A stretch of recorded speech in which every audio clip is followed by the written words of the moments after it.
Next on Worcester News tonight, Hurricane Florence set to make landfall tomorrow. How some Central Mass natives are riding out the storm down south. Plus, Bob Kraft in the city touring the expansion of brand Whitney, a company the Kraft Group owns. First at 6, we are tracking Hurricane Florence, expected to make landfall Thursday in North Carolina. Good evening and thanks for joining us. I'm Olivia Lemon.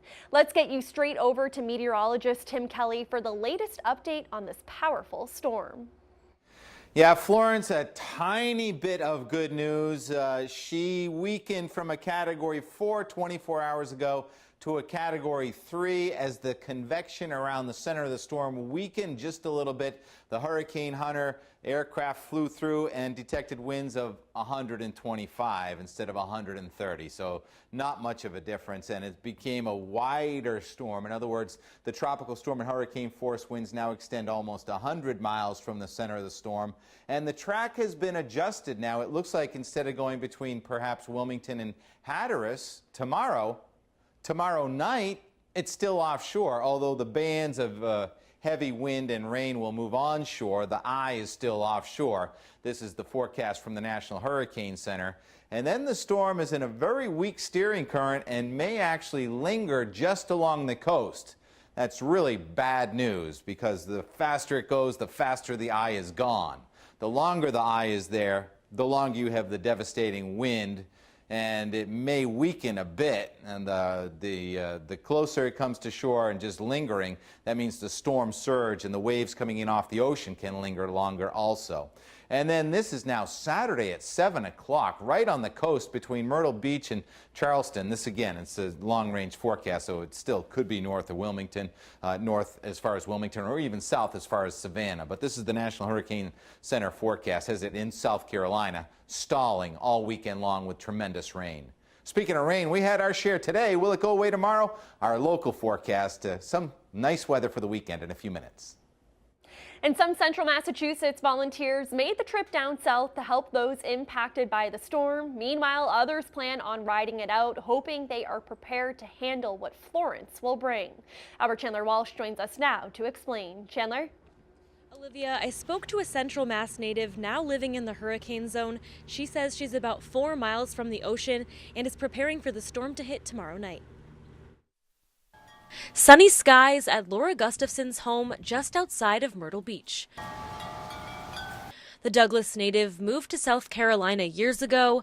She's now bracing for Hurricane Florence. A lot of cooking, making a lot of ice. We've trimmed back all our trees. We're getting ready to board up windows. Gustafson lives in an evacuation zone. She's staying at her own risk because of her pets. We have 7 dogs and a cat. So evacuating with them is rather difficult. Shelters won't take them, and it's hard to find a hotel that will take that amount of pets. In North Carolina, lines of cars evacuate ahead of the Category 3 hurricane. Red Cross volunteer Christopher Jean heads towards the coast to assist with disaster relief. For Wilmington, where I was assigned, I mean, that's right in the heart of the storm. So it's, we had heard, 40-foot waves. Obviously, mass evacuations have already begun. Jean is one of 5 volunteers from Central Mass being deployed for Florence. They'll be helping to shelter hurricane victims and assess the damage. We are happy if we have volunteers that are willing to commit 2 weeks of their life. And it's not fun. It's 16-hour days of hard work and very little sleep. It's Jean's first time being deployed by Red Cross. He says he's proud to join the other volunteers and lend a hand. I don't think anybody down here thinks they're heroes. We're just ordinary people doing what we can. Jean and his team expect to be in North Carolina assisting for a couple weeks. For coastal residents like Gustafson, they're hoping for the best. Chandler Walsh, Worcester News Tonight. A suspect is arrested in connection to a fatal shooting on Everard Street in Worcester last month. Worcester police say 25-year-old Kenny Mota Cruz was arrested in Dunkirk, New York by U.S. Marshals and Dunkirk police. 42-year-old Jose Ortiz was shot and killed August 24th inside a 3-decker on Everard Street. Worcester police say Mota Cruz will appear in Dunkirk City Court on a fugitive from justice charge. City councilors are expected to vote tonight on whether or not they support the Pawtucket Red Sox ballpark project. City leaders announced last month the team was coming to Worcester. Since then, councilors have seen the proposal and financing plan. City Councilor Christian King says he has reviewed the plan and says while there are some risks, there are also a lot of benefits. For me, the most important aspects of all of this are what are the safeguards, and that's something I'll talk about tonight. What are the safeguards for the city and what are the safeguards for taxpayers as we move forward? And last week, the City Council Economic Development Committee approved the deal. A high school senior in central Massachusetts is sharing her experiences with lunch shaming. Northbridge High student Susie Timmons says she and her friends have had their hot lunches taken away for unpaid lunch bills. She is asking the district to do something to fix it. Our Cam Jandro has the story. Northbridge High senior Susie Timmons says she has her own experiences with lunch shaming during her time in the town. If you couldn't afford it, they would take it away from you and they would give you a cheese sandwich. I remember when it happened to me as a kid, it was traumatizing. Like, I know it seems like a small, simple thing that you might just pass over. Timmons says she has seen dozens of kids in Northbridge given a lesser substitute instead of a hot lunch because they had unpaid meal balances. She spoke about the issue at Tuesday's school committee meeting. It did happen a lot, and a lot of my classmates had similar experiences, and as did my little sister. Actually happened firsthand with her. According to Superintendent Catherine Stickney, the district still had $2,700 in unpaid lunch bills as of the end of last school year. In response, business owners and community members like Michael Dutra helped pay it off at Tuesday's school committee meeting. The school's taking custody of our children, from morning until afternoon, creating these challenges where children are isolated and treated differently through policy. These things needed to get fixed quickly. Meal substitution has been removed from Northbridge, but the town is yet to implement a full-time lunch policy. In a statement, Chairman Michael Labrassiere says the committee and administration has since been working on a formal policy which has been reviewed in our past 2 meetings and will be voted on at our next. Dutra says it's crucial the new policy stays between administrators and parents. It's not up to the kid if their parents don't have the money or can't, make proper allocations for that money. Timmons says she's grateful someone stepped up and paid for some of those struggling financially. We're all part of a community, and if we can all come together and help with this one issue that is central around children and around children learning and eating and feeling safe in an environment, that's wonderful. Cam Jandro, Worcester News Tonight. Preservation Worcester releasing its list of 2018's most endangered structures. This year's list includes 8 historic structures and ghost signs in the city. Preservation Worcester says the goal is to draw attention to threats some of Worcester's most historic buildings are facing. Some of the structures on this year's list include a lodging house built in the 1900s and an opera house built in 1891. The reason we like to draw attention to these properties is either to send a wake-up call to the person that owns the property that they need to pay some attention and try and care for it better, or encourage them to sell it because we see a future use for all of these buildings.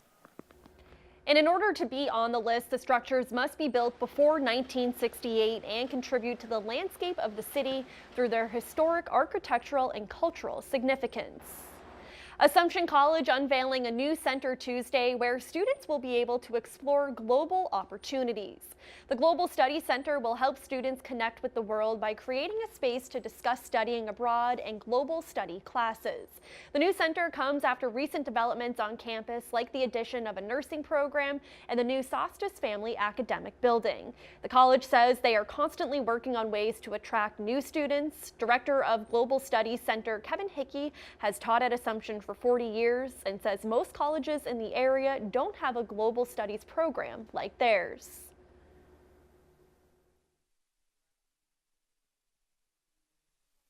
We're finally making it more prominent. It is something you don't find everywhere, and we have one of the oldest programs in the country. The Global Studies program and the Center for Global Studies is paramount to me right now, not only to make that work, but make the college more attractive because of it. We're always looking for new ways to respond to students' needs. I process surveys that come back from students all the time, and they're always letting us know what kinds of things that they're interested in, what majors they want to see. And the center will also be used to help international students. A ribbon-cutting Wednesday celebrates the expansion of a manufacturing company in Worcester. Whitney specializes in protective packaging. Owned by the Kraft Group, CEO Robert Kraft says this expansion will allow for more jobs for local residents. A 45,000 square foot expansion at Whitney in Worcester is expected to provide new jobs to central Massachusetts residents. This is an area of growth that Massachusetts is experiencing. Wednesday, Bob Kraft, Lieutenant Governor Karen Polito, and city leaders toured the new building. The Kraft Group invested more than $15 million in the expansion. The group also owns the existing manufacturing facility it's attached to. Manufacturing is so important to America, and America is coming back in many ways. We're bringing jobs back into the country. Whitney has about 200 employees at their Worcester plant, and with this investment, they'll add even more. Being able to have leverage the workforce that we've had, leverage the relationship with the city, and be able to make this investment is something that's important for us, and it's important for the Kraft family. Construction on the facility took about 18 months. With it also comes a new roadway for trucks. The company says the goal is to keep traffic as reasonable as possible. It's something City Councilor George Russell has been pushing for years. It basically was a compliment to the neighborhood, where they took the truck traffic that was right up against some of the residential housing and moved it down the other end of the property far away. Kraft says Worcester has a special place in his heart. It's where his late wife was from, and a city he will continue to invest in. This is where I started working back in the mid-'60s. Even though I think I'm 35, I was working here in the mid-'60s, and every time I come back here, I get goosebumps. And in addition to the expansion, the company also upgraded the look of the overall campus, which was built in 1965.